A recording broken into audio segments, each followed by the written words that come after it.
Um, Sully isn't going to be with us today, Oh, and she wanted to, let me make sure that this is recording. Okay, it is. And so I'm going to make the recording available to her in a Dropbox. Also, I did a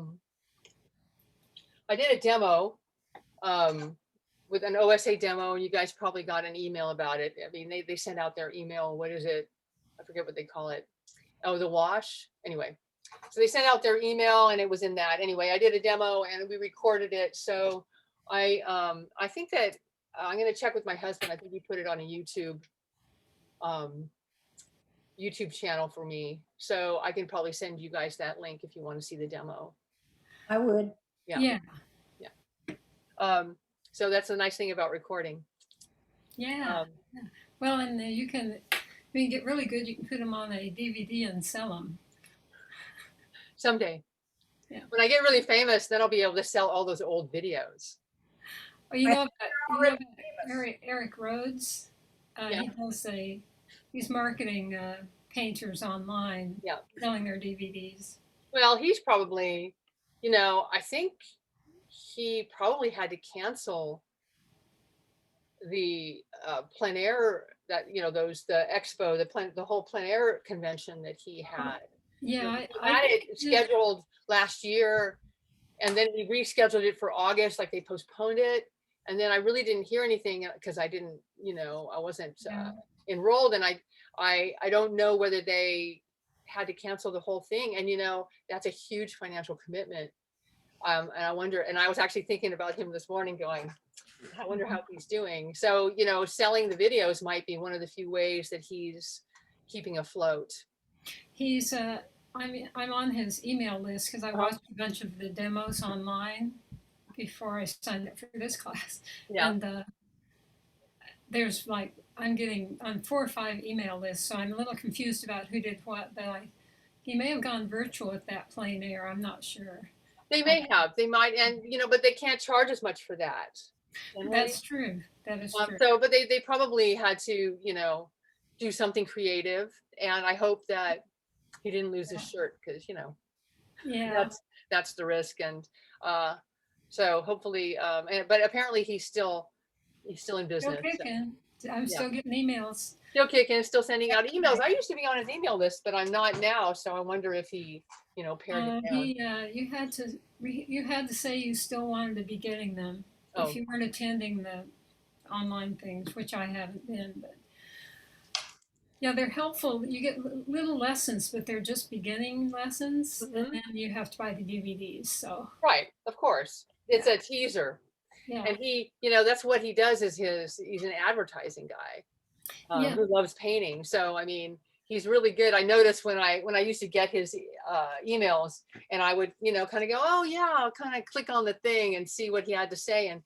And I noticed how he, there was this whole, I was thinking, I wonder if he writes these himself, or if he has somebody write this, but they keep going on and on. Like, they won't let you, it's hard to leave.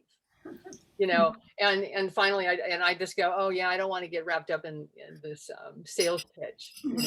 It's kind of an ongoing sales pitch. So I expect it works, because that's why they use it. But I tend to be, I tend to detach myself from that when it's going to take a whole lot of time to read it. And I realize that they keep stringing you along.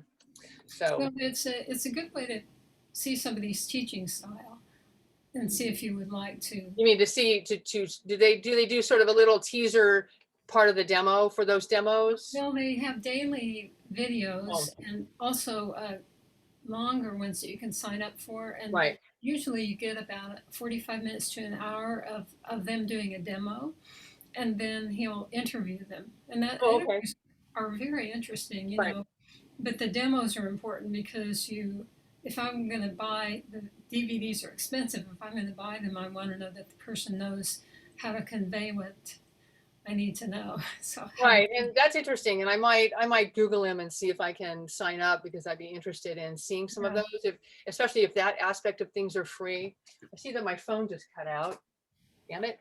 I'll have to go over there, and when we get to the demo, I'll see if I can mess with my phone and get it going again. And let me check here to see if the, okay, that's still going. Okay, good. Got to check. But, all right, so let's go and look at your work. I'm going to go down here.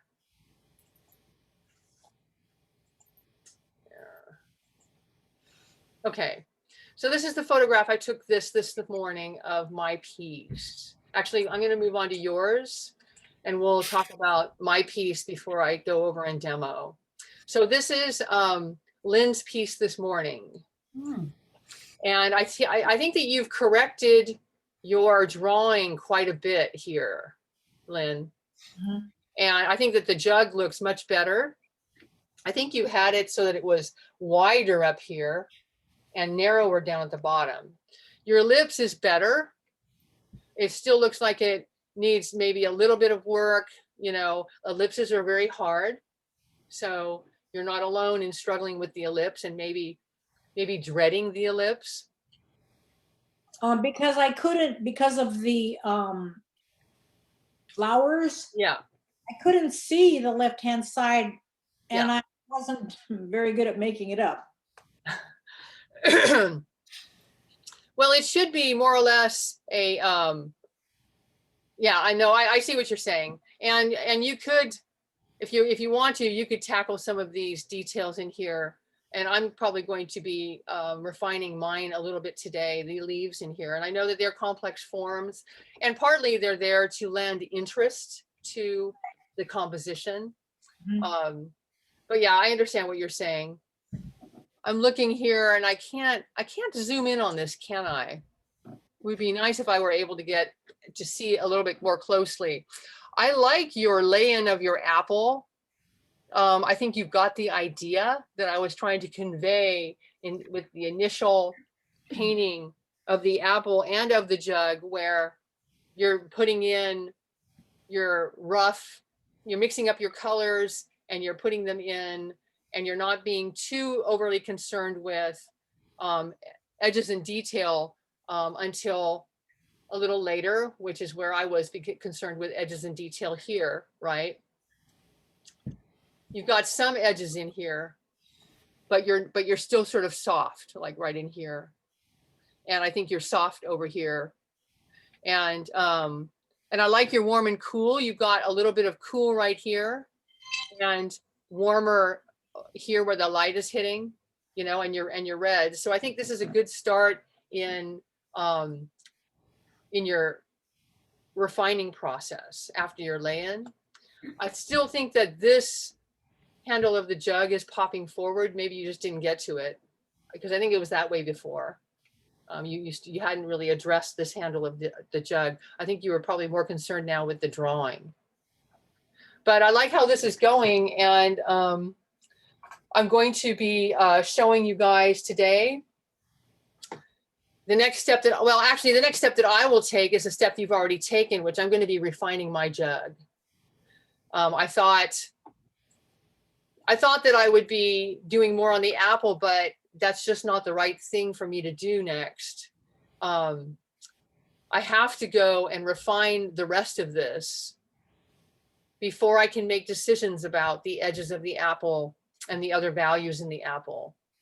And, you know, I thought, well, I'm just going to do more on the apple. And I thought, no, when I looked at this, I thought, no, I really have to go over here and make decisions in order to be able to know what decisions to make about the apple. So that's what I'm going to be doing today, which is some of what you've already done here. Joanne, I lost my video. Can you let me in again? Oh, okay. Let's see. Let me stop the share. Oh, there. Okay. You're still here. Oh, you're still here. Yeah, I'm here. So I guess I lost the feed of. Okay. You were sharing, Joanne? Yeah, I'm sharing again. Right. The share dropped off there. Okay, there. Okay. All righty. All right. Thank you. Sure. Apparently I can share multiple windows, so I'm going to have to experiment with that. All right, so it looks like, Rita, you've moved on to a new piece. Well, no, I just started that. The one below is the Is the, Moved on, but I just thought I'd start something so when this is drying, I can work on that. right. So this is So you've not narrowed finished. this. So you adjusted the neck here. A I little see, bit. and I you still adjusted need the to shape, work. huh? Yeah. And you've adjusted the shape. I think that, you know, you're getting to the point where you've done about as much as you want to do on this. Depends on how much you want to worry it. I like the nuances you have in the table, and I think it works. It looks like a tabletop that the vase is sitting on. I think that some of the hard edges over here are distracting. Yeah. Um, and maybe this hard edge is a little distracting too. Mhm. I think you adjusted the oranges here. But I would soften these edges and darks a bit because I think that they're distracting. And I already turned on the video, honey. All right. Thank you. So a lot of times, when you're painting, you'll do something and you might realize right away that it's not working, or you realize later that you need to adjust it. And so there isn't any harm in putting in these kind of darks and hard edges and then backing away and going, do I like that or do I not like that? Mhm. I feel as though it's taking away from this because it's the distracting, it's darker. First of all, it's darker than your darks over here, and it's got harder edges than your darks over here. You see how soft you have a lot of these edges in here, and even the vase isn't as dark. And so I don't think that you want this to be your focal point. So I think that I would soften all of this over here again. Mhm. Okay. And you're working on these palm leaves, the palm leaves of doom, right? You keep, The palm leaves of doom. yeah. Yeah, I'm beginning to hate palm trees. You know, and this is purely for your enjoyment. If you want to quit, you know, you can quit anytime. You know, you can keep worrying it and figuring things out, or you can quit. One thing that I would do too is I would adjust the dark side of this vase a bit softer, not so dark, because you can see that it's lighter up here than it is down here. You can see, like, you can look at the darkness and see it vary, but it's also much softer than you have it. Mm-hmm. And I think that here especially it loses a little bit of its form. Yeah, yeah, I can see that. Okay. The vase I'm most uncertain about, I guess. So I've done this and that and looked at it and come back to it, and I can see it's not right, and I just have to keep. I'm not tired of it. I just Okay. don't always know where to go next. So Right. And you know, like I said, experimenting like you did, you put this dark in, you know, yeah, experimenting like that, there's no harm in that. And yeah, this is just so that you know, this is how I do, like I'm doing a commission right now that's, you know, I kind of call it a kitchen sink painting because the client said, I want you to combine this painting of yours and that painting of yours. And I was like, okay. And you know, and I took the job because of the pandemic, because even though it doesn't pay as much as I'd like, I talked him into, you know, raising his price a little, but because things are so uncertain, I just said I better take this.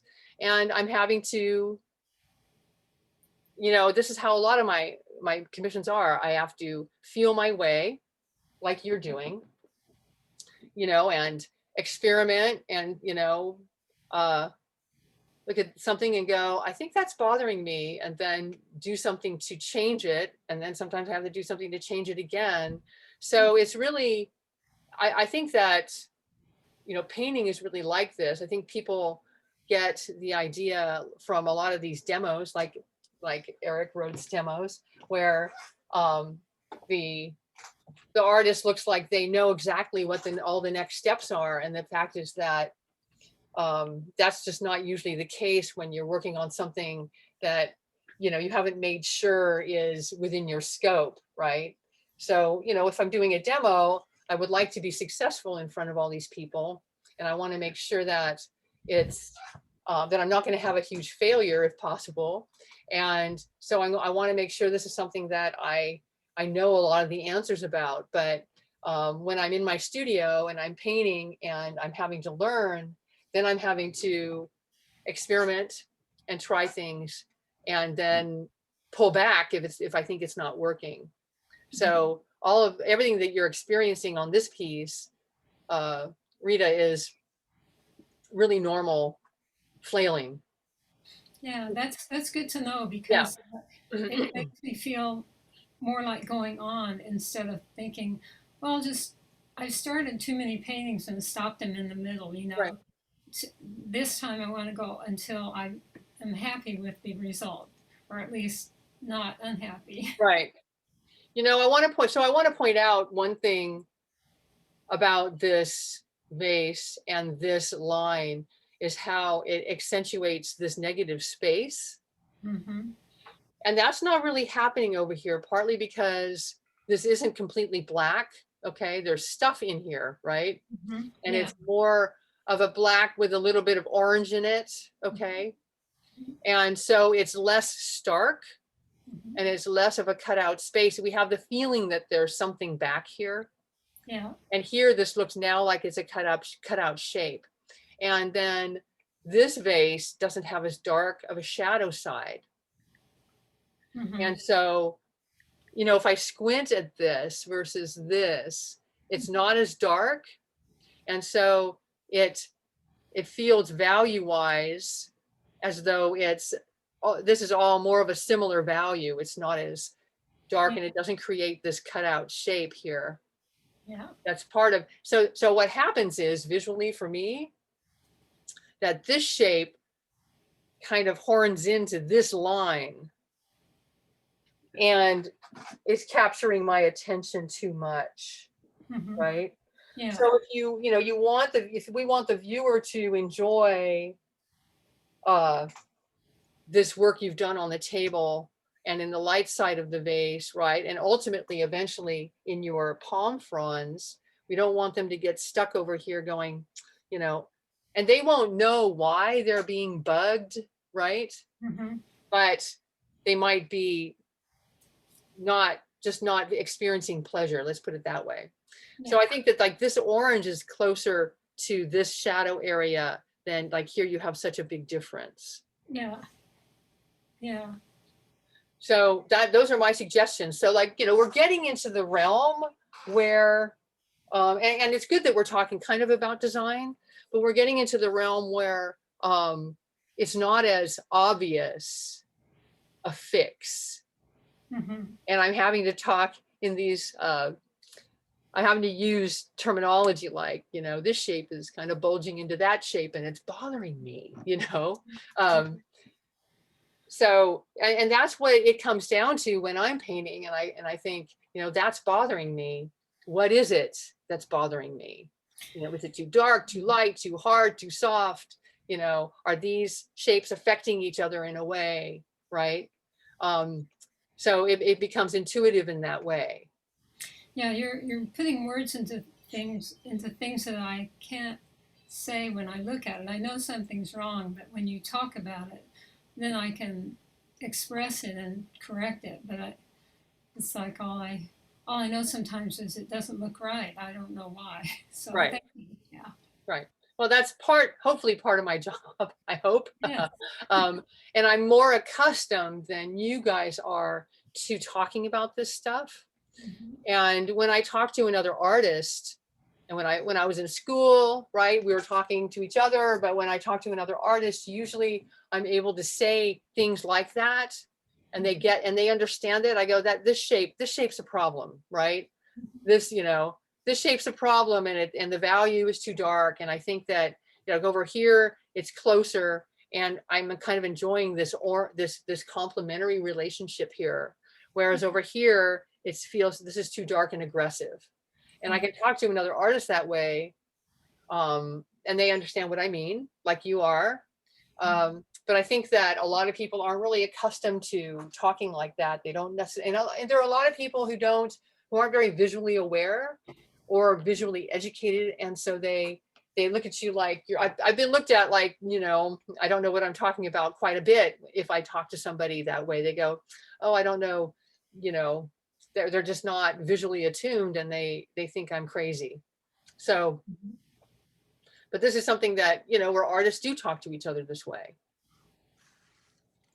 All right, let's look at your new project, which I like. So you set up these pairs. I probably would have taken the sticker off. Well, if you take a sticker off, then there's a hole in the peel there. The sticker. Okay, really, you can't take it off without. Okay. I don't have to paint it in, so I don't. No, you don't. You're true. That's true. And I like, so this is interesting because you have it very, very compressed. So you remember we talked about tangencies, and we talked about composition, like a very compressed composition. And I'm somebody who likes very compressed compositions. So I like that about this piece, that you've compressed it. And I like how, all of these swirly shadows. So we have the shapes of the pairs. And the nice thing too is that it's very organic, right? The shapes are very organic. And the colors, these are Bosque or something like that. And they've got all the bright, the deep reds. But I also like how the shadows, of course, are mimicking the pairs in sort of this interesting way. And we have an interesting negative spaces here on the plate. So are you going to, you can decide this later, but are you going to bother with the detail on the plate or not? I think that's kind of an important part of the composition, because the curviness of The detail of the design. So I'd like to have it suggested in there without making it really, perfectly strong. One thing you're going to have to be very careful with, so I'm looking at your lay-in here, because you have such a compressed space and you have very small tolerances, right? So you have this sort of intentional little gap here and here. And it's, I think it's interesting. And so is this a panel over here that you're painting on? Yes, it's one of those panels we made for the class on glazing. Oh yeah, so it's one of the rabbit skin glue gesso panels. Okay. Yeah. And so is this where the cut is? Is this let me see. Let me look at that. That's a little, I think I cut off the bottom. There's space there. Okay. There's the okay, you have a little bit more room. Just a little more space. So one thing that you want to keep in mind when you are composing so tightly is, if you want to frame it, you're always going to have about a 1/4 inch that's going to be overlapped with the frame.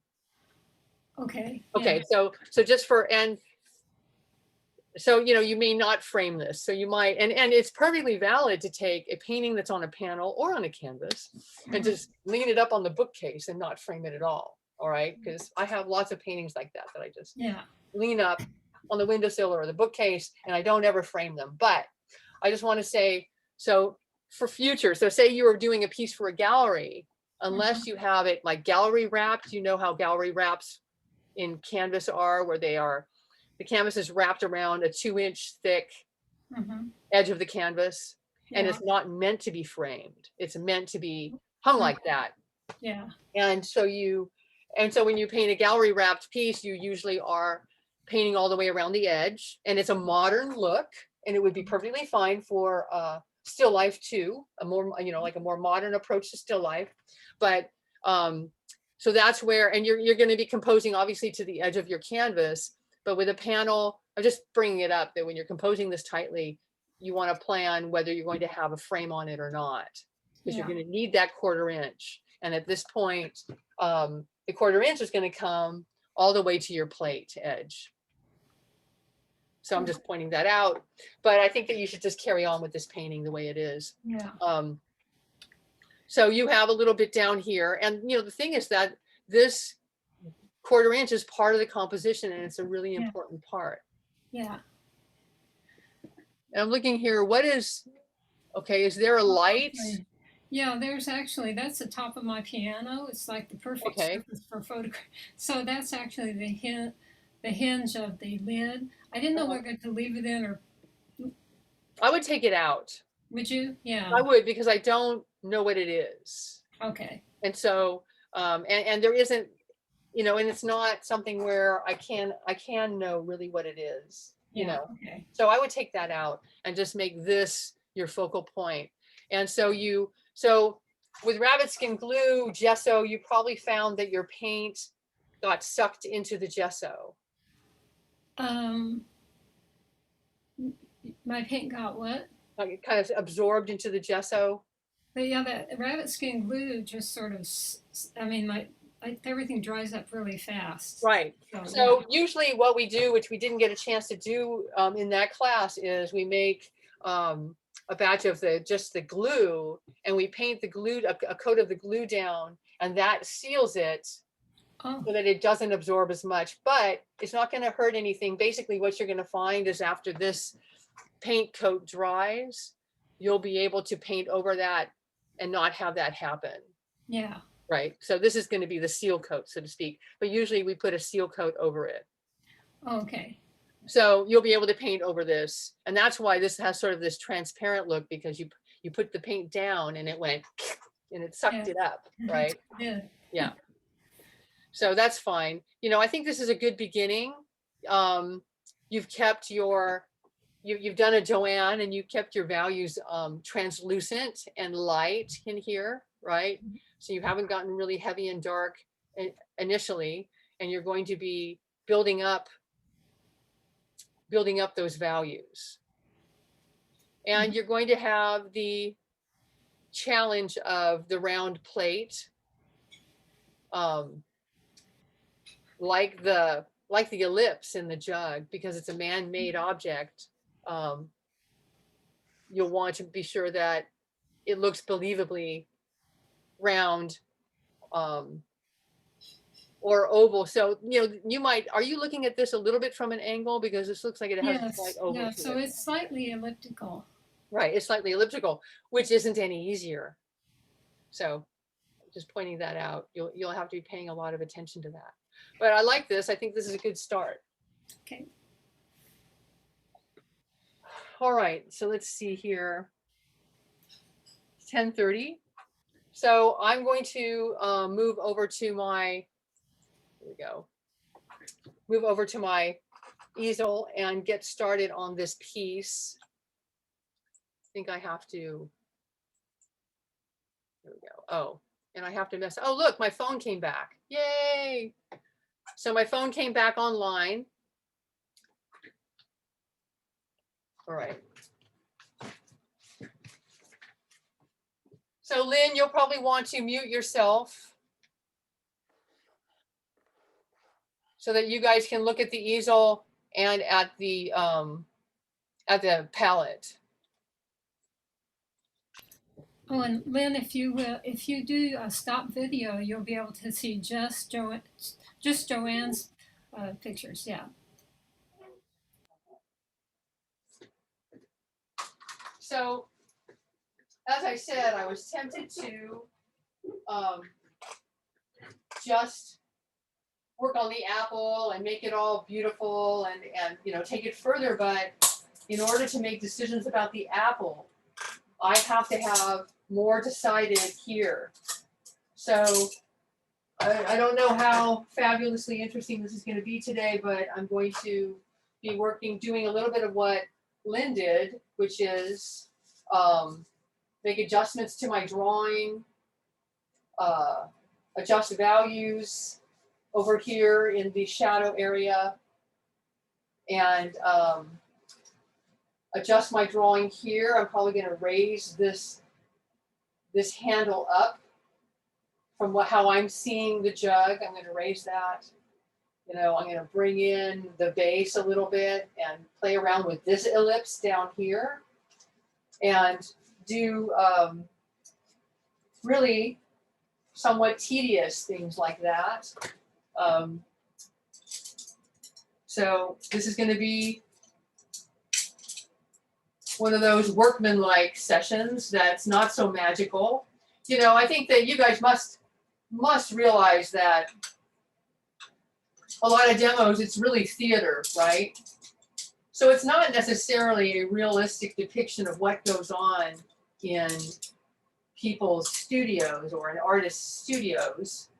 Like I said, you know, people don't want to make mistakes in front of an audience, and they're doing the demo because they want to get students and get notoriety. And in order to get students and get notoriety, they need to look really impressive. So in order to make these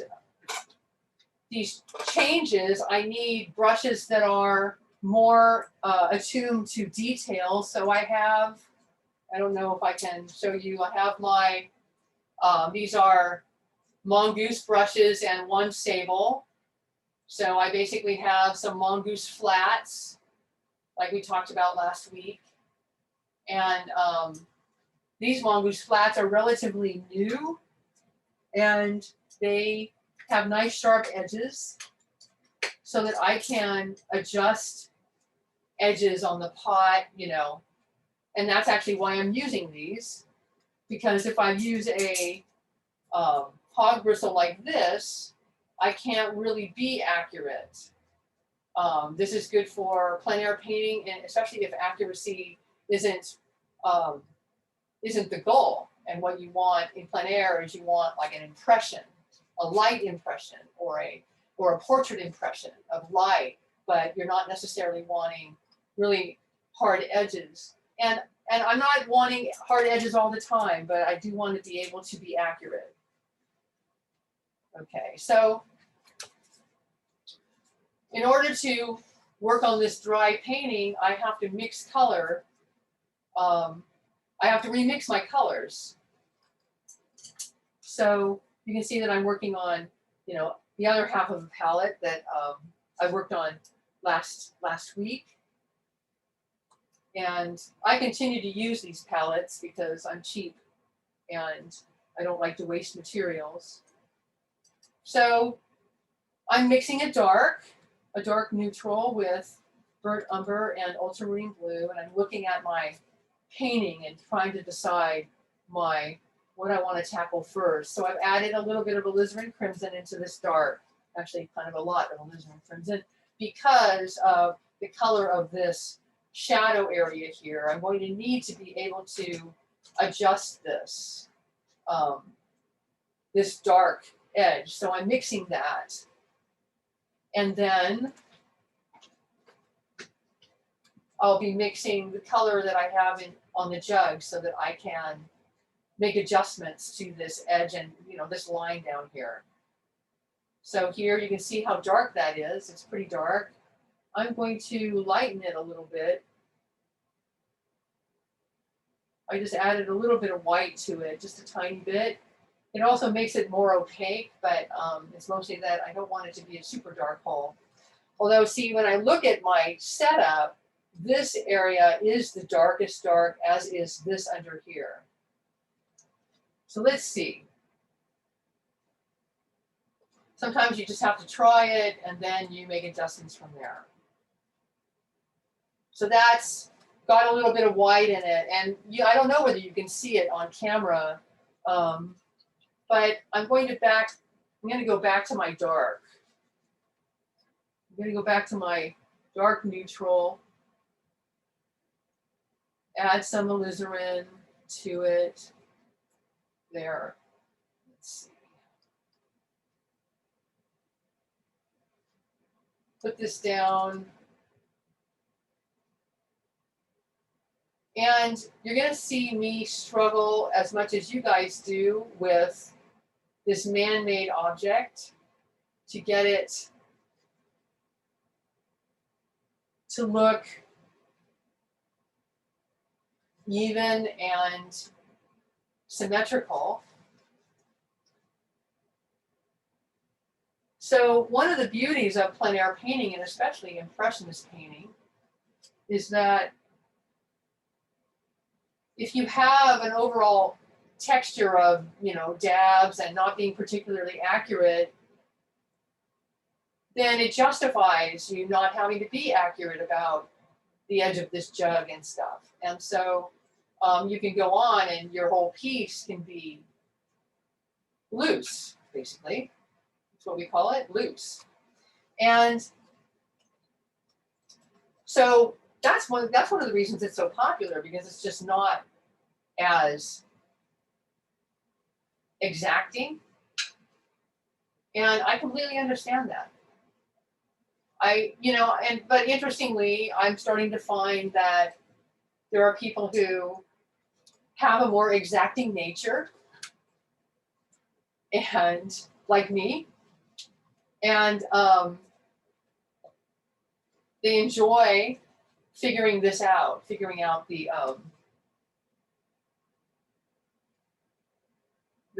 specifics of this.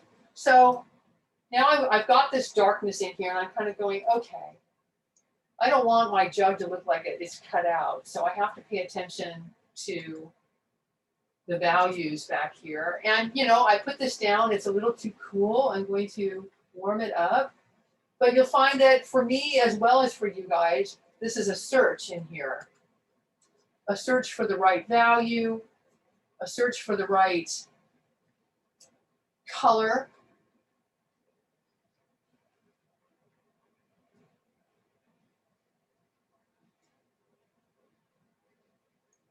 And sometimes I can be surprised by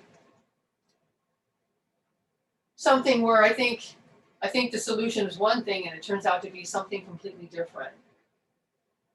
And I go, oh, I thought it was going to be this, but it turned out it was that. And that was a surprise. And frankly, for me, I enjoy those surprises. And that's one of the things that keeps me entertained, is surprises like that, when I go, oh, I thought it was going to be this and that, but it's not, it's that, and it's a little unpredictable. So from where I'm sitting, I see a patch of light behind the jug. So I'm putting that in here because it changes how I'm going to be approaching the edge of the jug right in here. And the fact is that if I don't like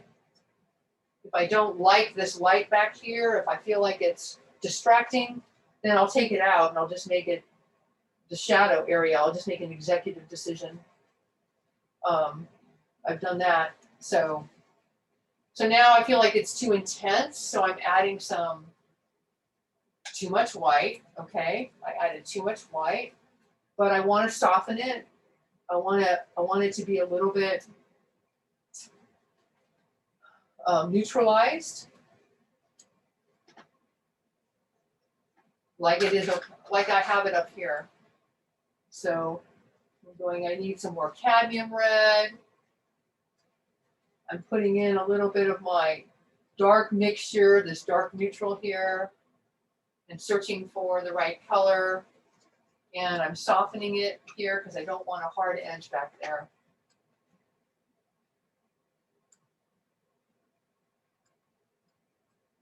Bringing it over here. So now I'm looking at my jug and I'm kind of bringing the edge in that way. So like Lynn did, I'm going to start to draw this handle. And I'll probably come over here. I also find that it's important when I'm working on, not only on a face, but also on a man-made object that is symmetrical, like this jug, that it will help me if I work across. So if I not only would look at this edge, but I'm looking over here at this edge. And because the jug is not face on to me, it's slightly at an angle, this handle is higher up. And I knew that actually when I did this initial lay-in. I thought, oh, that's not right. And then I'm going to have to fix that later. So this is more violet here. It's got more blue in it. So I'm adding some blue and mixing up a color that's going to match this over here. And I'm going to bring this handle upwards. I need to lighten the value. And I'm adding a little bit of the complement. And I'm looking at my setup and going,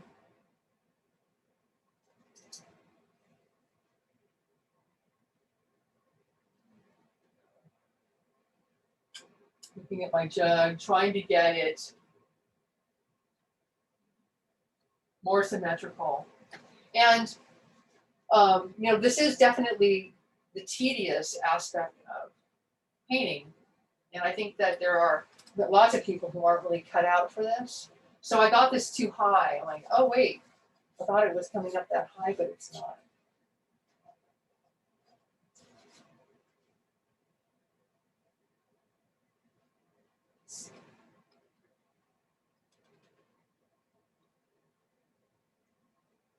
It has this knobby thing right here. And I'm going to look at that and say, how does that feel?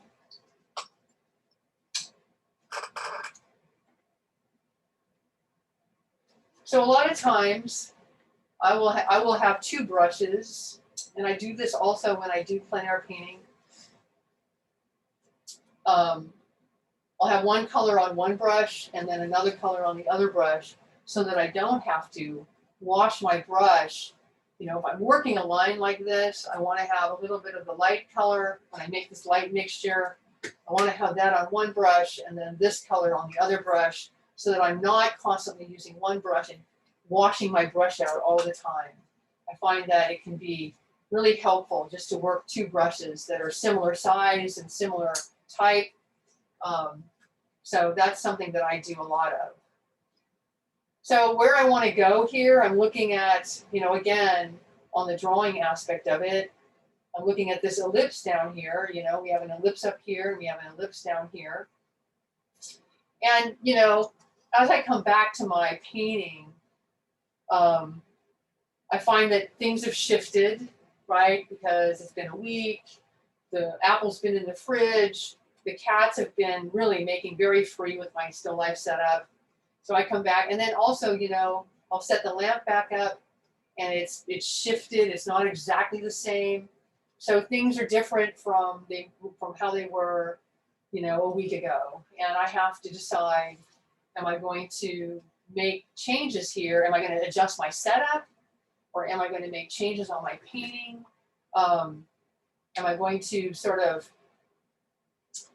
split the difference to some extent? And that can be a real challenge because I think that even those still life painters back in the Netherlands who painted those really amazingly detailed floral and fruit still lives, I think that how did they preserve their fruit and their flowers, and how did they couldn't, you know, they had to, those still lives took time, and those painters had to figure out, strategize on how they're going to meld together this still life where things have, their original subject matter has rotted away. So I'm doing a little bit of that here. I think that you're always going to be, as long if you are using natural objects that are not going to last forever, flowers and fruit and stuff like that. So I'm bringing this handle, the top of this handle up a bit.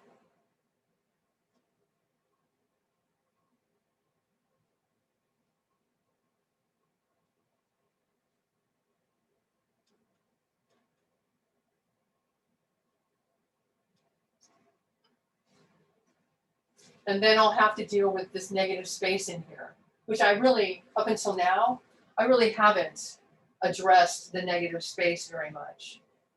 So in this pot, you know, maybe next time I make a still life, I'm going to make it either organic objects, And the only trouble is then making sure that they don't go off on me, right? So this looks a little bit better now that I've pushed it up.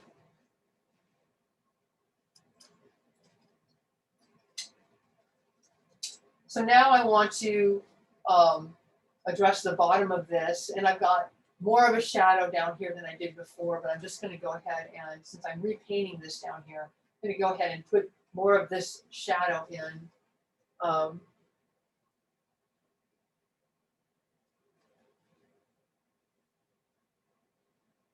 And you know, it would actually take me not just an hour to do this. Under normal circumstances, I would work easily 3 or 4 hours on something like this, or more. Hours over days. So this demo isn't really representative of my process, because my process takes a lot more time. All right, I'm mixing up some more of this neutral here to darken this shadow as it comes under. Not getting it quite dark enough. And it's reflecting the color of this drape here. So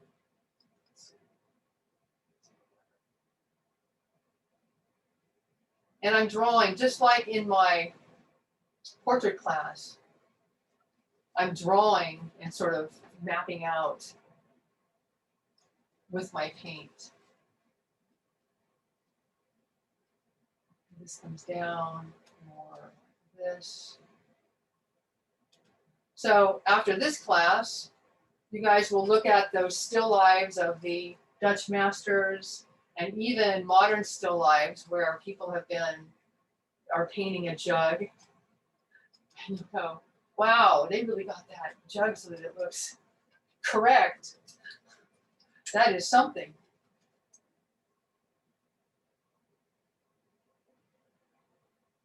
All right, so I'm going to blend this.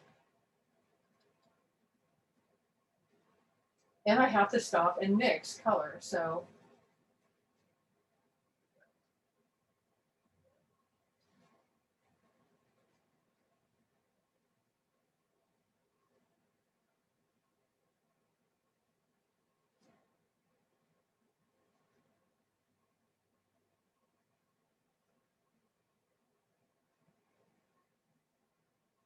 this is actually why I don't get too detailed and wrapped up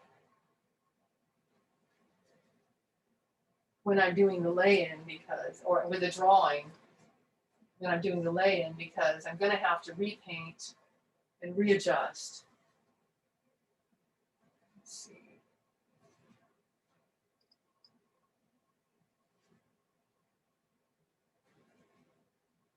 So you guys are looking at a photo.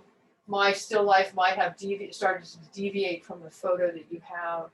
And I think the lighting was always a little different from the camera interpretation of the lighting versus what I'm actually seeing in real life.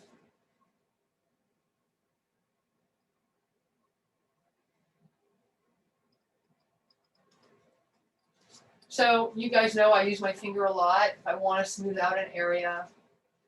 Since I'm not painting in an impressionistic style at this point. So it helps to get some paint down on the surface, and then you have something to mix with. I need to go darker here.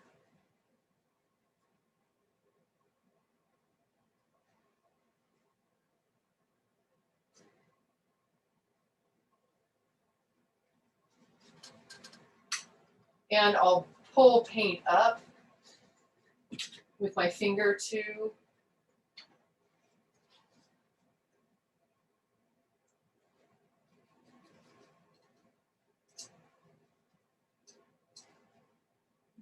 Blue in here.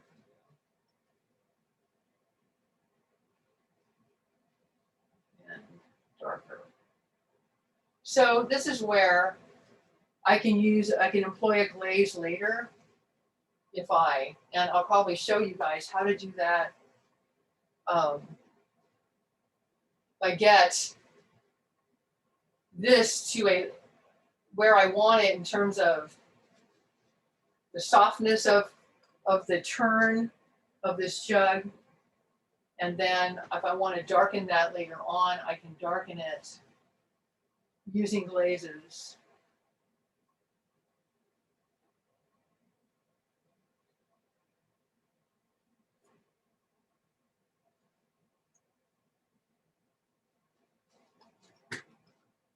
And so this shadow comes over the base here. And then the light is hitting down here. And I'm going to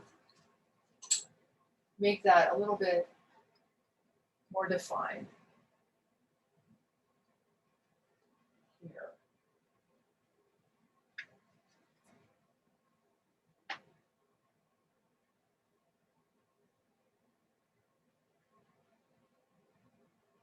So you can see that I can do, with my flat brush, I can create sharp edges, and I can do a lot. I can blend. And then there's a bright spot where the light is hitting back behind this right here.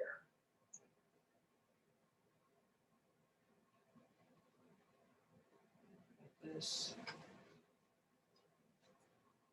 You know, my apple, I bring my apple out of the fridge, and it's not in exactly the same position as it was the other day. So things shift around and I have to just adjust.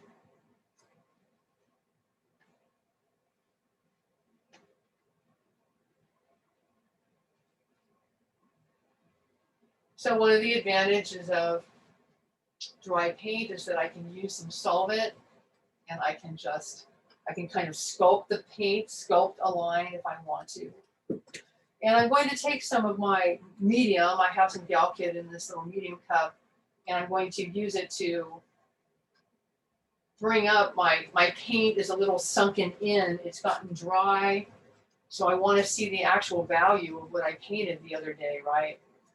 So I'm going to use some of this Gal Kit so that I can see the values under here.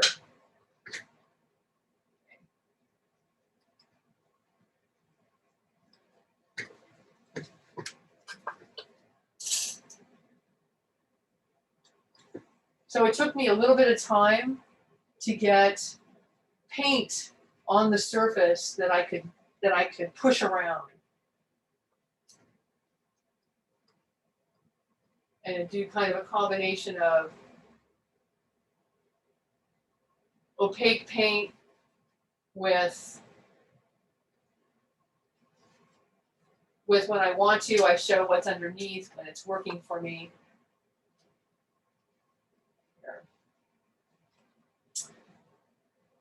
And I'd like to push this edge back here, and I can using paint, but next week when this is dry, I can do probably a better job using a glaze by pushing it back with a glaze. So I want to soften this edge again, but redraw it. I need it to have the impression of being accurate, but I want it to be softer than it is. So I'm kind of going to play with it. And this is something, again, I can do it more effectively too next week when it's dry. All right, so now I'm going to look here underneath this handle. There's a dark edge, there's a dark shadow edge because behind it is this light. So I can see the edge of the pot here as a dark there, rather than the light edge here. And it's pretty soft. And then this. Now I'm starting to do a little bit of drawing with my paint.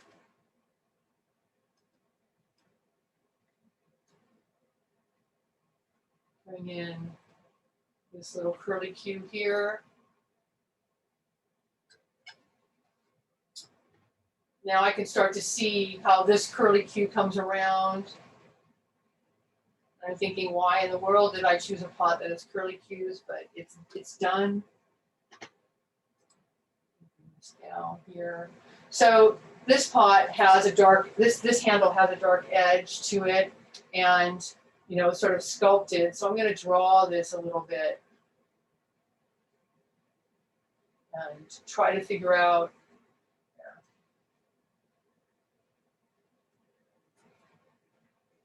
And so this is where I have a dark value on my brush, and I'm going to pick out my other brush. This has more red on it. I'm going to rinse it out.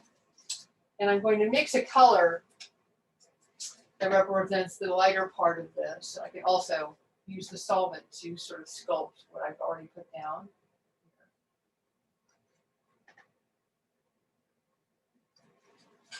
But I'd like to be able to use 2 brushes in order to get this right. So I'm going to grab some white. I'm going to be mixing a color similar to this. It's actually just a little lighter. Let's see. I've got some warm tones here in this mixture. I'm going to add some blues. Actually more of a green. So I'm adding some yellow. See if I can get close to that color or the color that I want. Let's see.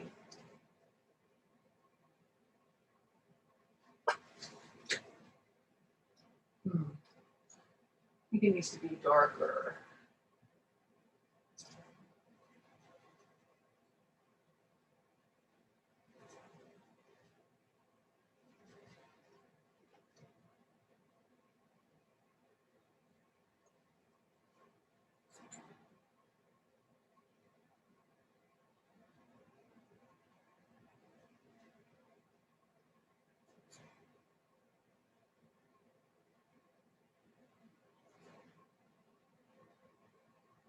So this is probably a few hours work here to get the jug and the blueberry leaves where I would want them before I would do more work on the apple.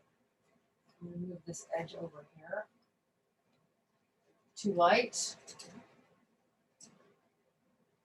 There we go.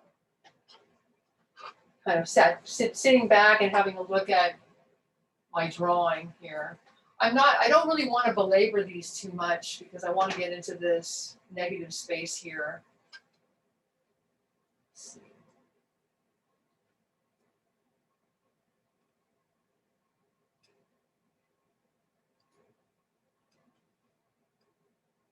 Now I'm going, let's see.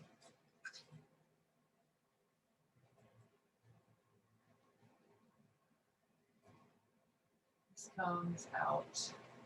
So this is darker down here on the lower part of the handle, and then it's lighter against the blue as it goes up. So I'm going to grab some of the darker color of paint. There. And I'm going to slowly mix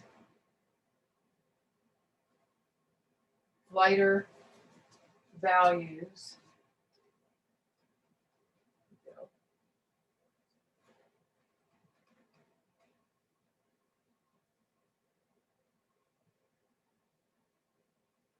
And yes, there's a point where you lose the edge, and then it becomes light against the dark.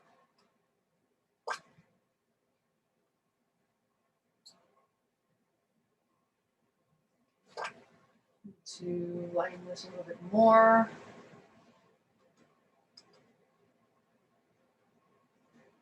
And I have this top hump of the handle.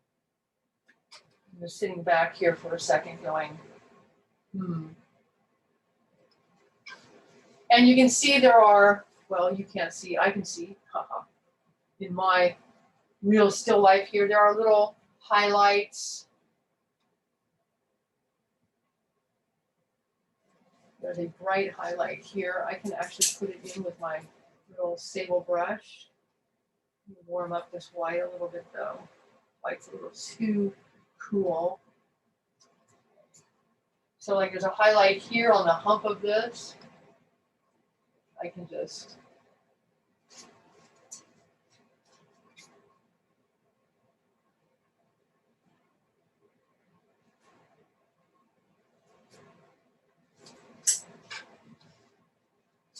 and now I would like to sculpt in this negative space. Just a second. I'm going to lose the edge right here.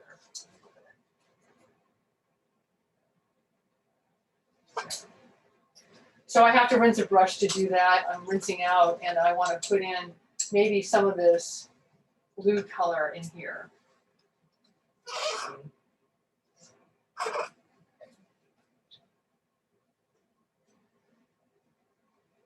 So you will get really good at mixing color when you paint like this because you have to mix color to match.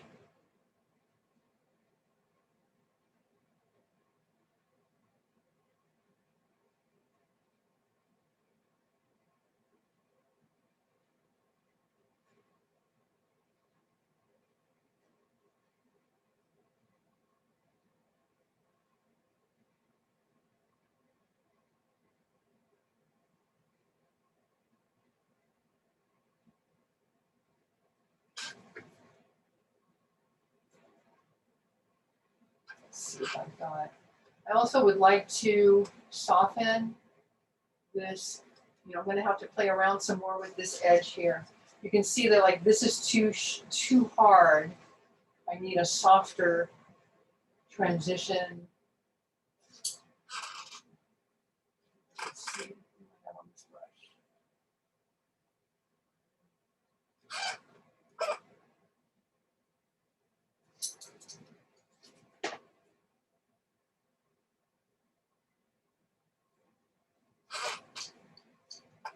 So I can come in later and probably darken. Well, why don't I just do it now?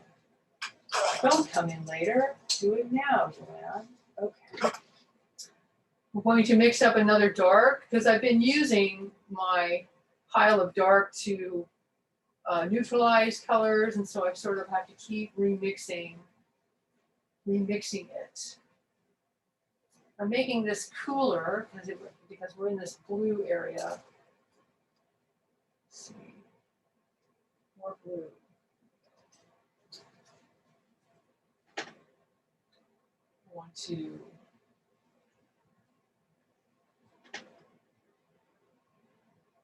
darken bits of this.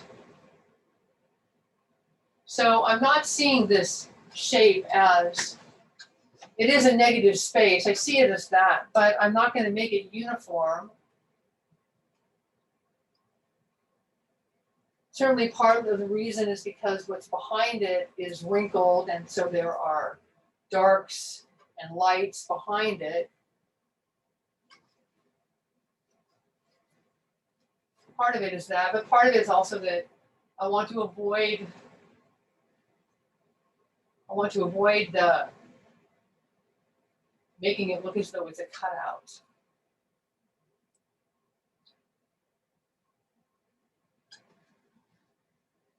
Let's see.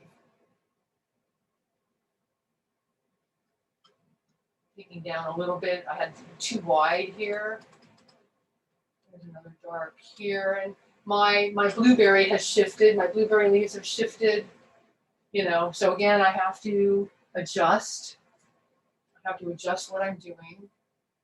Go, well, okay, I'm going to make an adjustment that is true to what I'm seeing now.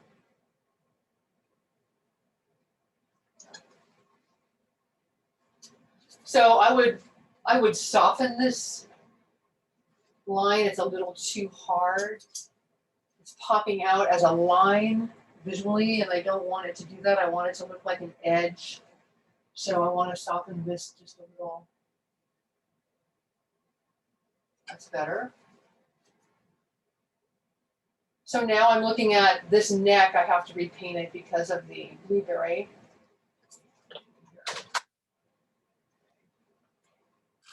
So I have to take some pot color, right? The shadow part of the pot. Let's see. And this, there's a cast shadow here that I didn't really belabor before. So there's a cast shadow. So I'm looking at that and I'm thinking, I have to mix a color. And it's kind of on the warm side like this. Probably because it's reflecting that also, reflecting the drape. But I don't want to make it too pink, so let's see. Again, I'm going to find my way to this mixture by testing. And that's too light because, of course, it's just as light as this pot color, this area. It needs to be darker. So I have to be more aggressive.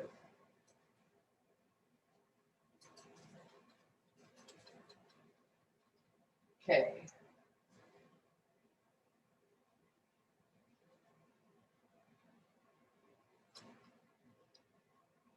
Adding some cadmium orange to warm this up, and a little red.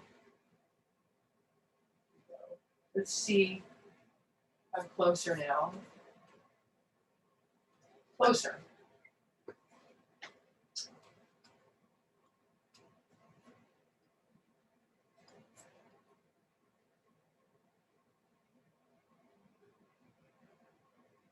And I'm going to be dealing with my ellipse. Got an ellipse down here, got an ellipse up here. This comes.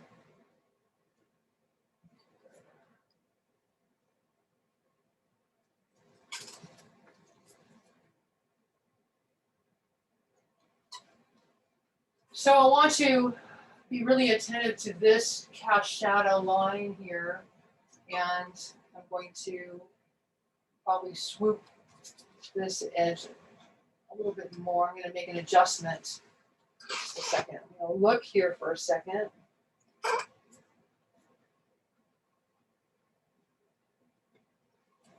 And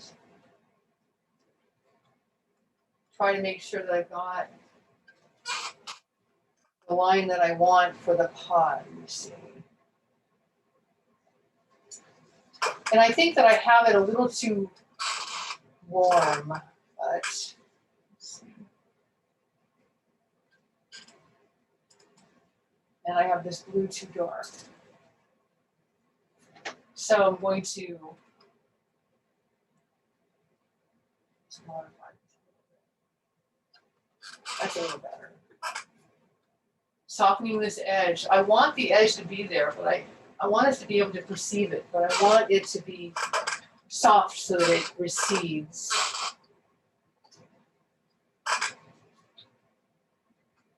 And I can even lose it a little bit. There. And also the jury's out on these edges here. I look at them and I go, I'm kind of, my eye is kind of hanging up on those, and so I'd like to make them less apparent.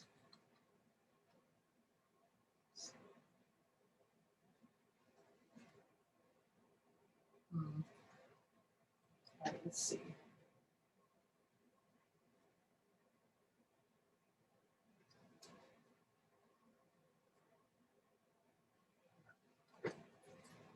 Like this. Okay.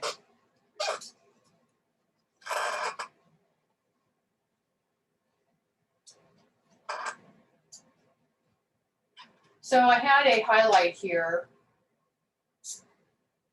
and there is one now, but it's warmer. So I'm going to be painting over this highlight. And so this is where, when I put this highlight down, I put it down with a little bit of thickness. So there's sort of a thickness to the brushstroke, and that's going to get in the way of me painting over it. I'm taking a palette knife. So this is dry paint. I'm just going to take off some of the high edges of this brush stroke that are dried so that I'll be able to paint over it, modify it without having the texture of the paint underneath coming through and basically destroying the illusion that I'm trying to create. All right, so now what do I want to do? I want to pick up a little bit of this edge along the shadow and refine this. I also see, there's a core shadow here along the edge of the lip of the jug. There's a little bit of reflected light. That's something that I have to decide whether I want to pay attention to or not. Make a decision. But meanwhile, I'm going to take some, making this kind of warm color. It's sort of a yellow. Here. And then I can define this.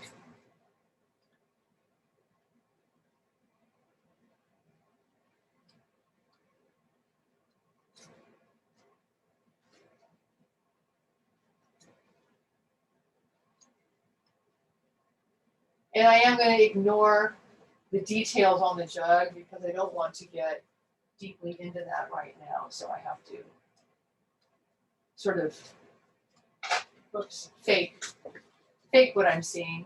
Note to self: next time, don't use the jug with the with all the decoration on it.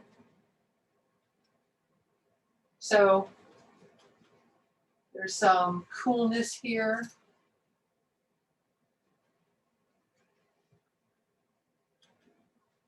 A little bit more.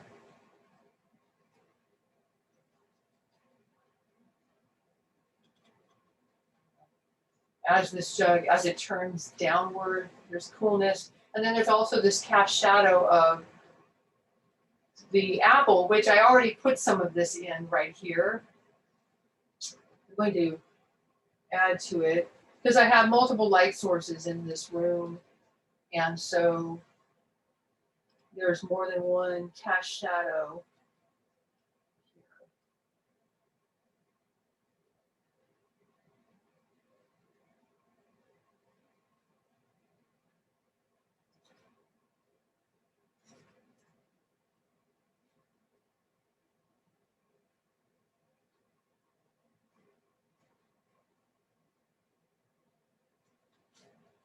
Looking at this area, which is a little bit flat, I'm thinking, what do I, I'm looking at my setup, which might not match your photo exactly, but I need for this to turn a little bit more.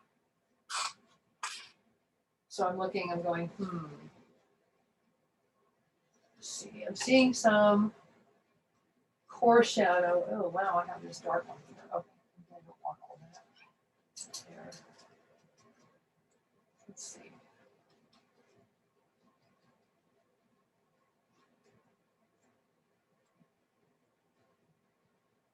A little bit.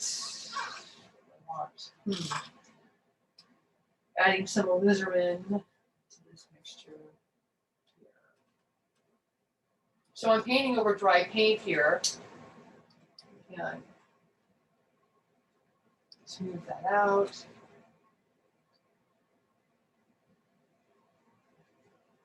And then I have to mix my colors in here. And so for me, it's going to be a little bit of feeling around, make some mistakes, adjust. So that's too cool. I need more yellow in it, I think. Let's see. I make mistakes and I make changes. Everything is not all figured out. This is where I actually had some indication of that decoration. I'm going to obliterate it a little bit.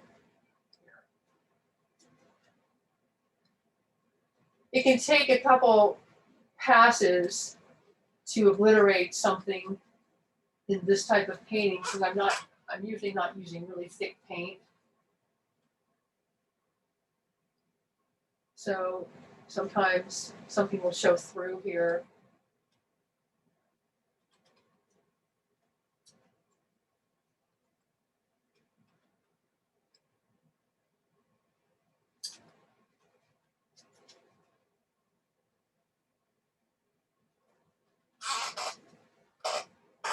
There.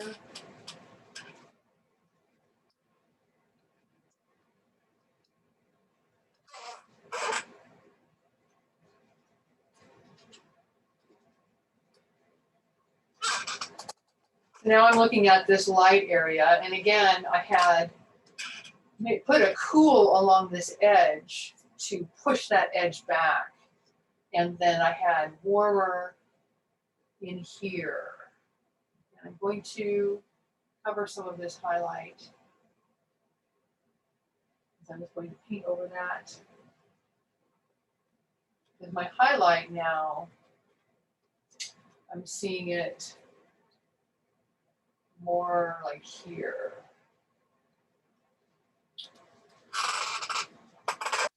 And the other thing I want to do now, which is going to have everything to do with the form, is address the edge here of this pot. So I started to play around with it down here.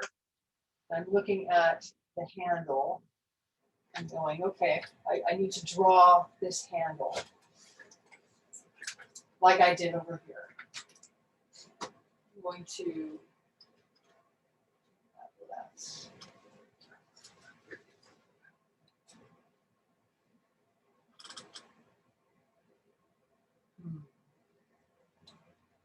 okay.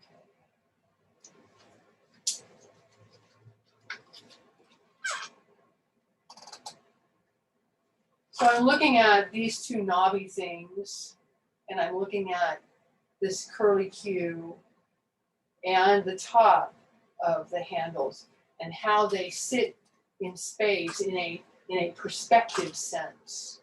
So what is the angle here? And I think that I have this almost right. And I need to come in here.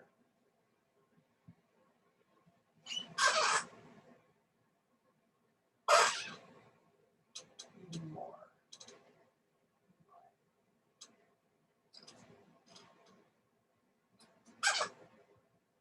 And I need to adjust this line here and the negative space inside this, just the way I did over here.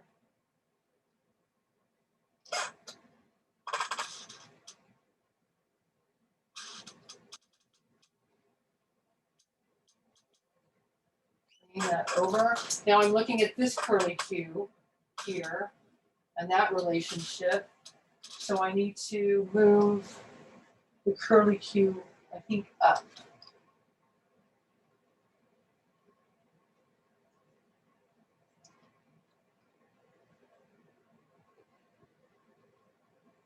And this.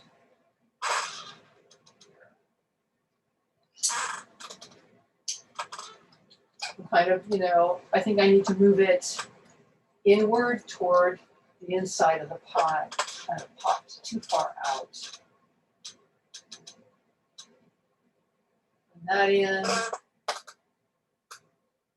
And this curly Q needs to go up also. It needs to be higher.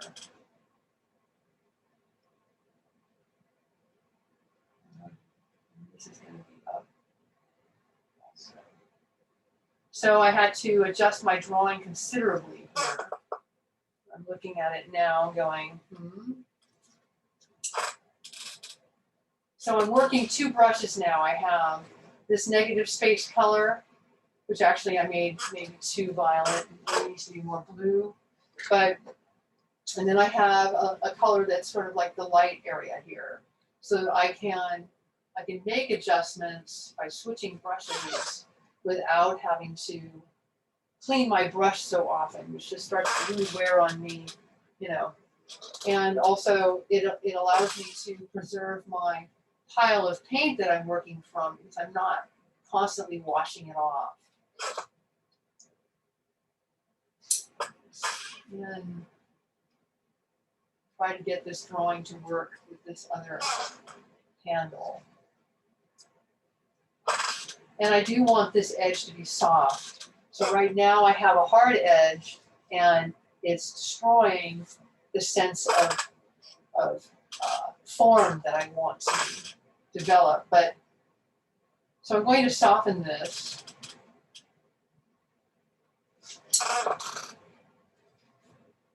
Even though I'm not quite sure my drawing is where I want it. So push it in, maybe there.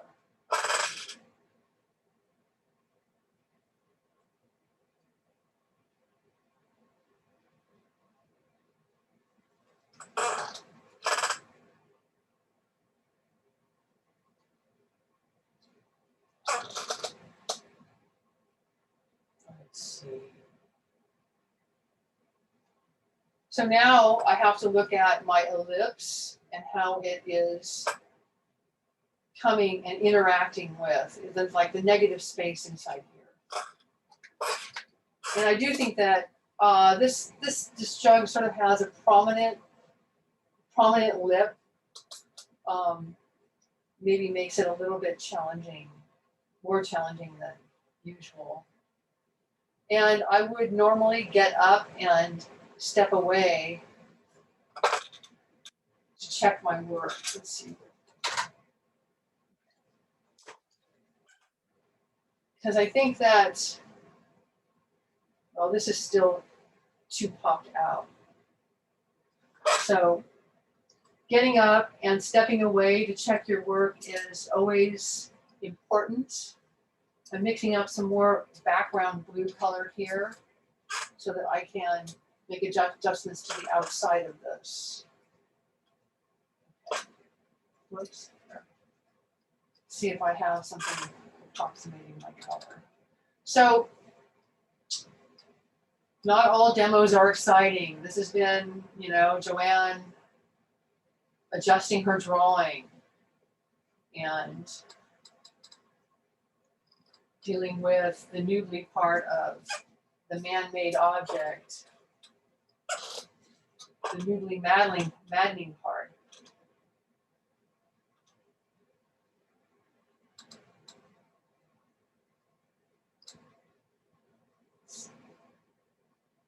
That's a little better.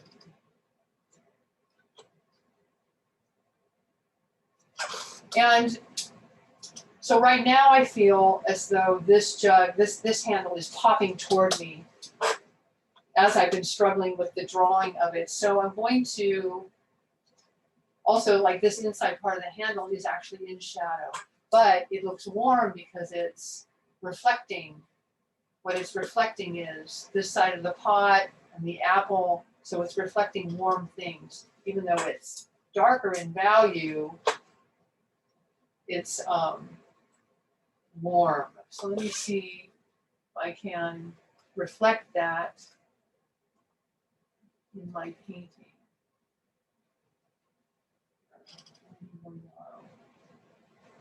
Let's see. Putting some warmth in here, and I'm softening this line.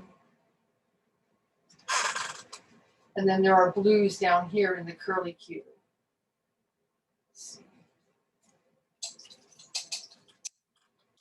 So really the light is only hitting on the outside of this edge. And I don't want to overplay that too much because it's going to bring this handle toward me.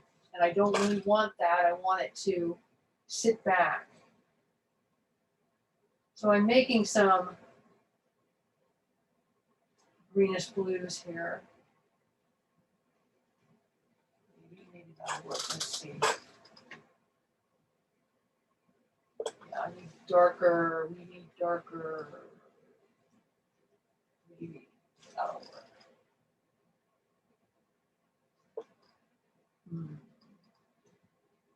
So I want this to be a little bluish, but I don't want it to be bright blue.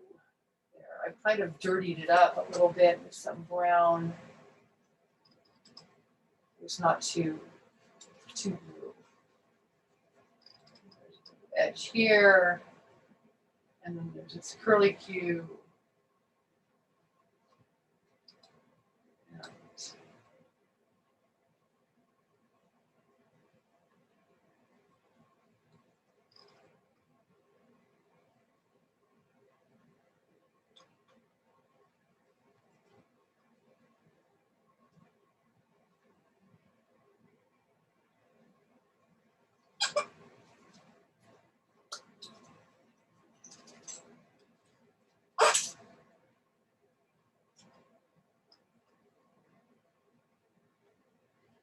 so there are dark bits and lighter bits behind.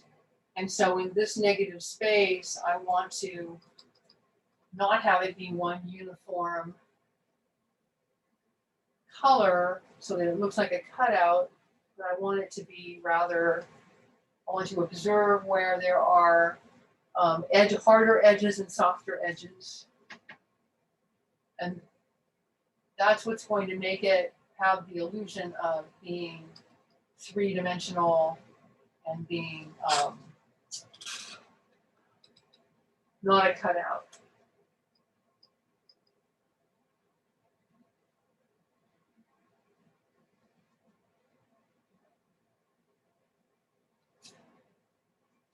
I'm softening this edge. And then there's a slight edge. Let's see. As the pot turns and we see the edge of the pot here. And here. And we have reflected warmth here. Maybe that's too dark. Let's see. A little too dark.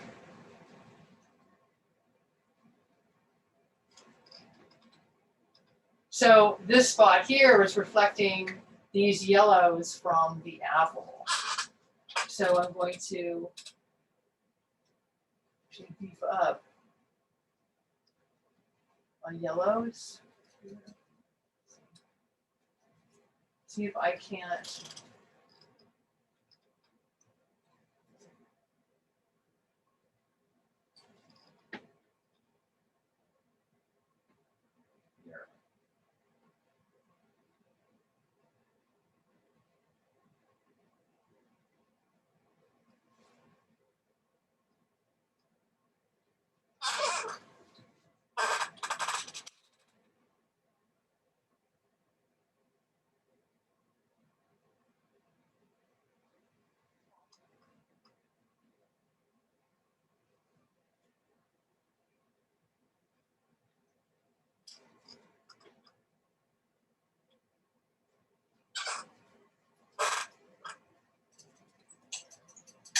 So I would still bring this belly of the jug where the light is hitting. I would probably still bring that a little lighter. I would have to feel my way here.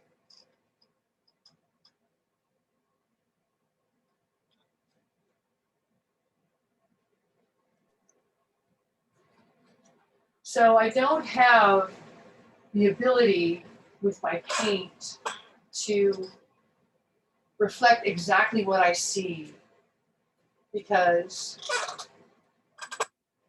our paints are limited in how they reflect light and how they reflect color.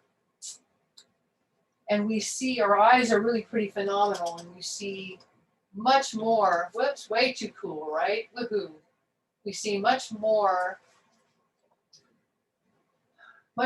more variations in value and many more variations in hue than either our cameras can pick up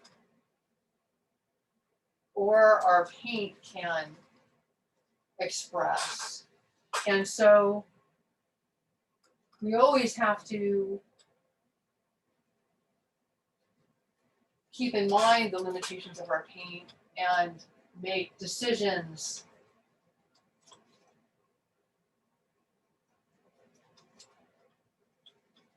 that help our paint show what we want it to show. So now I'm going, okay, have this warm area here, and I still have this old indication of the detail again. I can bring this over to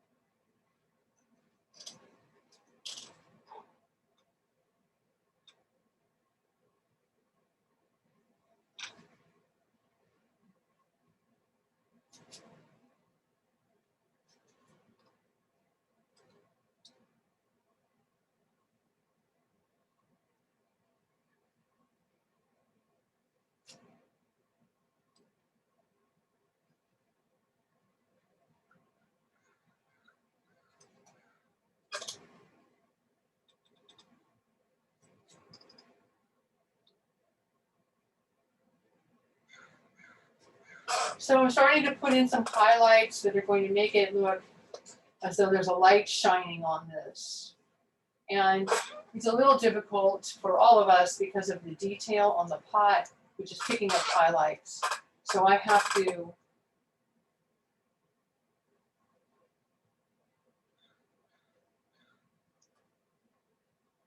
make a few things up here.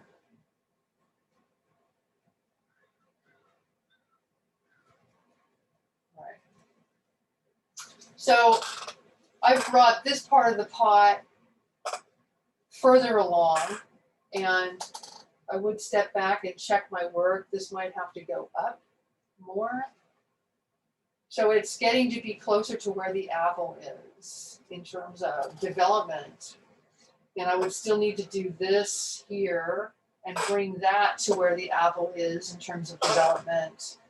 And then I can start to take things further, because all my decisions about edges and about dark, what's the darkest areas and what are the lightest, all those decisions are affected by everything on this painting. And so I have to, I'm best off if I bring the whole painting up in finish at the same time, and it helps me make those decisions.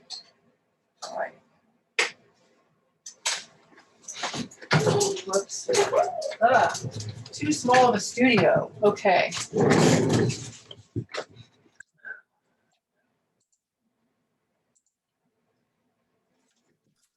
So this point that I'm making about bringing up the painting more at the same time, I made this mistake for years, just for years. And it was really a lack of confidence on my part, where I felt as though I had to keep proving to myself that I could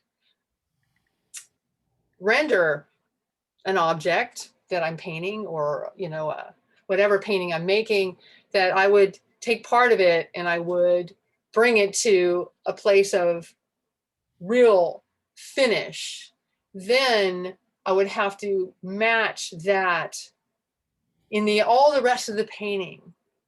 And if I had to make an adjustment to that thing that I had painted so beautifully, or if I had to change it, I had too much to lose, because I had put all this time into it and it was too precious. And then it was so hard to match that level of finish in the whole painting. So it actually wound up costing me time and effort and angst by doing that. If I brought that whole painting up in finish at the same time, or reasonably the same time, I might have made a different decision about how far I rendered that object, and may not have. I might have put all that effort into something else. So I'm making this point now. You may or may not follow it. You may not follow this advice, but I really learned it the hard way by doing it. Always having one area that I had to get all finished, and then having to match that and having to struggle with it. with the rest of the painting. And so that's why I decided not to render the apple further yet until I get more done on the rest of the painting, and then I can go further with the apple. And if the apple is rotten by then, well, then I have to find another apple that's kind of approximating it. So, these are the things about still life. If you're painting something that can rot, it might rot before you finish your painting. So What about taking a picture of it? you can take a picture of it. And certainly the masters in the Netherlands didn't have a camera, so they didn't have that choice, and we do have that choice. But as I said, though, and yes, this is something that I would absolutely do to, if I have this dilemma in painting a still life.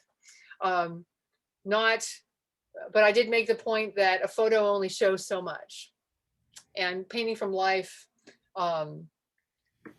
it shows you, you see so many more things than a photo can show you. But yes, absolutely, I will take a picture of it because I'm pragmatic. All right, so I will see you guys next week. We have 2 more classes. If I get a chance to work on this piece and record it, I will. And I will send you an email and a link to the recording, because I might do some more work on it so that I get it to a point where I can put more finish into like the apple and stuff. So Joanne, do you have a second for a couple of quick questions? Yeah. I don't have the right brushes. I only have the stiff hog bristles. So Right. if I were to invest in just a couple of sables, for example, since the mongoose are harder to find, what do you recommend? Well, you can get fake mongoose. Okay. And I have not tried all the fake mongoose that's out there, but you can go onto the Blick site or Jerry's Artorama and look at brushes. And I would suggest, you can also just start with synthetics. The synthetics are getting better. I haven't really perused them all because they keep changing. They keep innovating. So I tend to use the natural bristles, but I am going to be forced to try the mongoose clones. I don't mind having a sable. I can probably get it quicker and easier. If I was just going to get maybe one, like one flat and one. Okay. One of the square ones, was it a flat? One of the flats, or bright. So the bright are the short square ones, and the flats are longer, right? Flats. You can get a flat. Get a 4 or a 6 in a sable. See how much that costs you. But otherwise, just get some synthetics and try them out. And what about a little naily one you had? I think that's like a 1 or a 2. A 1. Oh, is it a round? Or it's a round.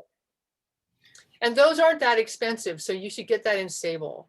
If you look at the oil sables. Let me see what is this.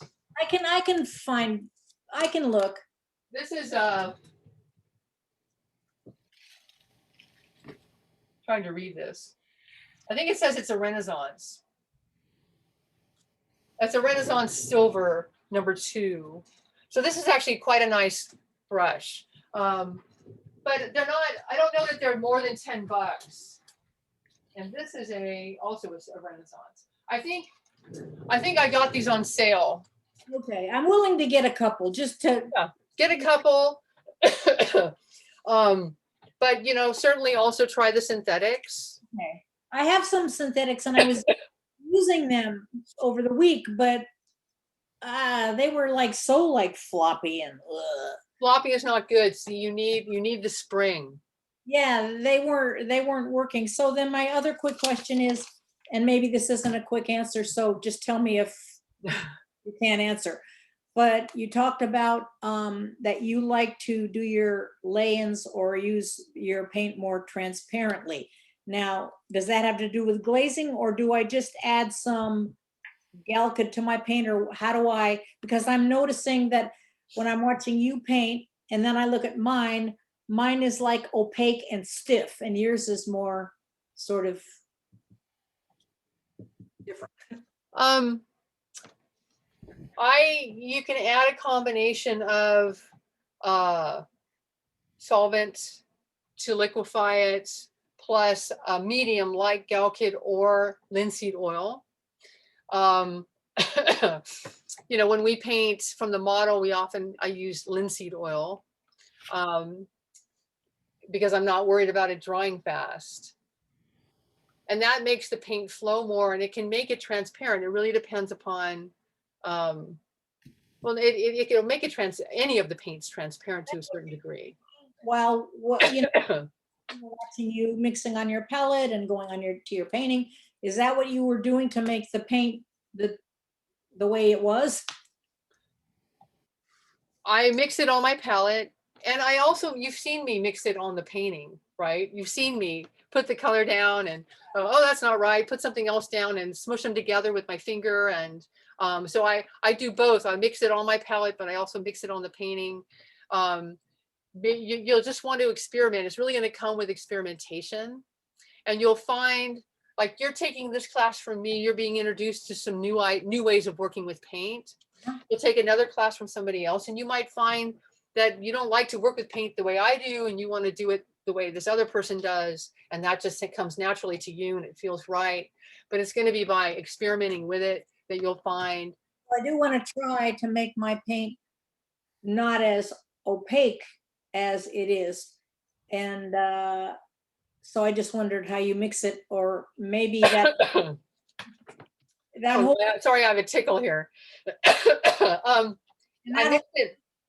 I mix it on my palette, and then if I'm using it really sloshy, like at the beginning when I was just using burnt umber, I used I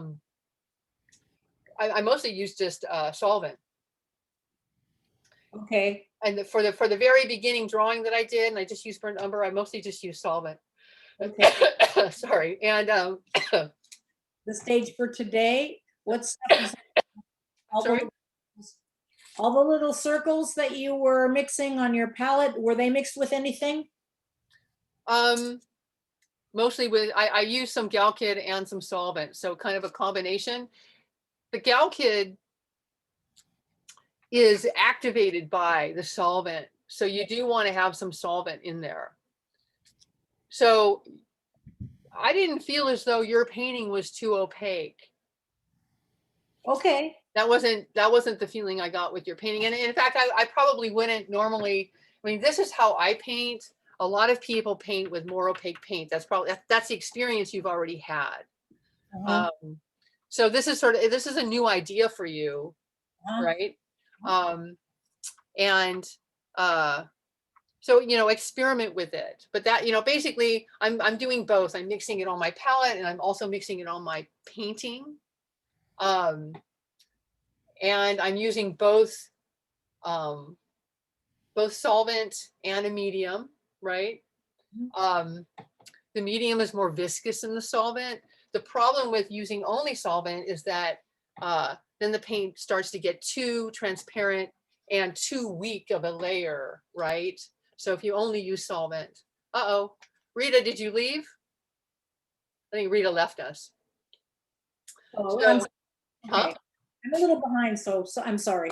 No, you're not. You're fine. No, you're in a class. You know, this is what it's about.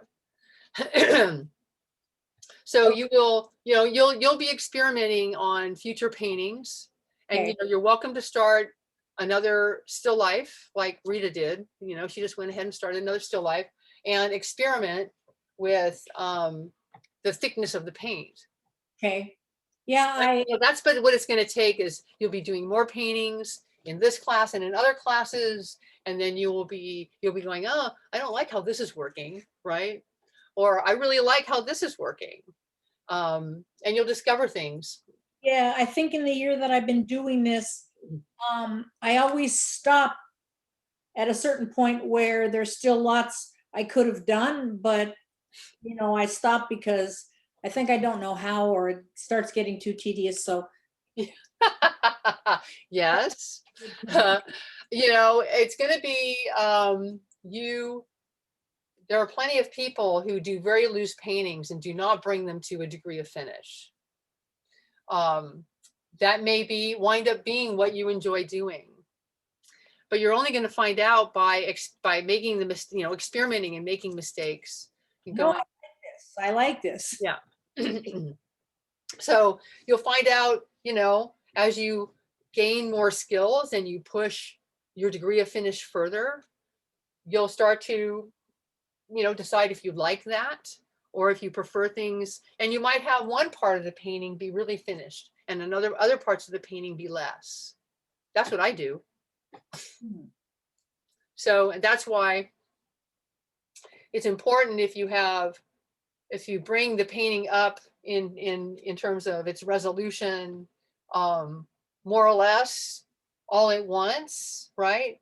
Then you can decide which areas you want to finish and which areas can be looser. And that's actually more enjoyable for the viewer because the viewer can finish visually the unfinished areas, they finish visually.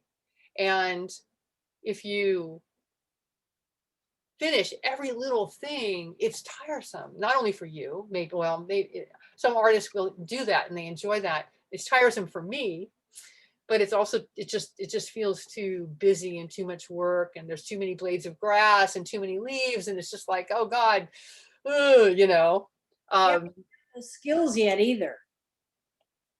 Well, you'll be developing the skills, Right. And then the other last thing is, and I know we can't get into it now, but the whole business of glazing, I'm in the dark on that. But I would like to learn, so. Well, you're getting the idea about it now. Yeah. And you might, if you're really interested in it, you might seek out other classes, and there aren't as many. There really aren't that many classes in glazing. I think I'll read a little about it. Yeah, read a little bit more about it, but I'm using it not in a purist sense. I'm using it when I want to have, when I like the transparent effect. I'm using it to, in terms of in a practical way. When I look at a piece, when I look at part of my piece and I think, I like, I've drawn it correctly. I've put down, I like my brush strokes or my lack of brush strokes or whatever. I like what I put down, but I need it to be darker. Mm-hmm. So then I'll make a dark glaze and I'll glaze it darker. But everything else that I put down already is visible through the glaze. And so there's a practical aspect to it. That's the practical aspect. Mm-hmm. I really like what I've done. I need it to be darker. I need it to be maybe a little bit more obscured and not so clear. I need it, and so I'm going to put a glaze over it and push it back. And it's going to be darker, but all my work is still there. I don't have to repaint the whole thing with opaque paints. That's the practical aspect of it. I think that's maybe the way sometimes when I look at paintings, I go, how did they do that? Because it seems like there's so many things back there, and how did they do that? But maybe that's one of the ways they. Probably because if you're looking at classical paintings like Renaissance paintings, these Dutch paintings I'm talking about, the still lives, that was the way they did it. They painted it and then they glazed it. And they didn't always glaze all of it. They glazed part of it. Even Sargent paintings, stuff that he wants to go back, they glaze it back. Rembrandt, they all did it. I did not invent it. I just use it. So it's convenient to know how to understand and to know how to do, so that you can save yourself the grief of saying, I need that to be darker. The only thing I know how to do is to repaint it darker. Yeah. What a drag. Well, I think that's a drag. Yeah, thank you. I don't want to take up more time than we've paid for, but I'm enjoying this. Thank you so much. Good. I'm glad. So I'll see you next week. Yes. Okay. Bye.